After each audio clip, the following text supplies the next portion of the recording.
And we're looking at a sample district, and I'm logged in as an evaluator. So if I hop into growth and go into my teacher evaluation here and scroll down to, I'm gonna let's evaluate Miss Adams' math class today. So when I click into Miss Adams' profile here, I'll see the scores, the goals that she has set for herself. But notice there's something new we've added here, this Notes tab.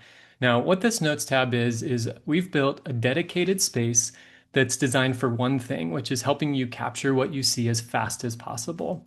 So the interface is designed to be simple and intuitive.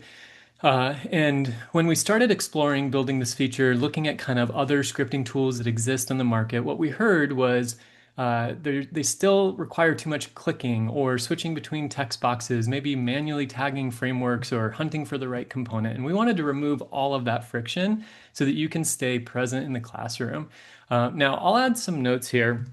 And as I do, I want you to notice what the system's doing. It's automatically timestamping, keeping my note here, and then notes around suggested framework tags are automatically suggested, along with a teacher or student identification color coding so that you can see what types of notes are being identified by the system. Now, if I just keep going in and adding more notes here, you'll see as I do, I can just keep adding as fast as I'm able to type and enter them into the system. And then the system will come and bring in all of the suggested tags, as well as the timestamps, as well as the teacher and student identifications.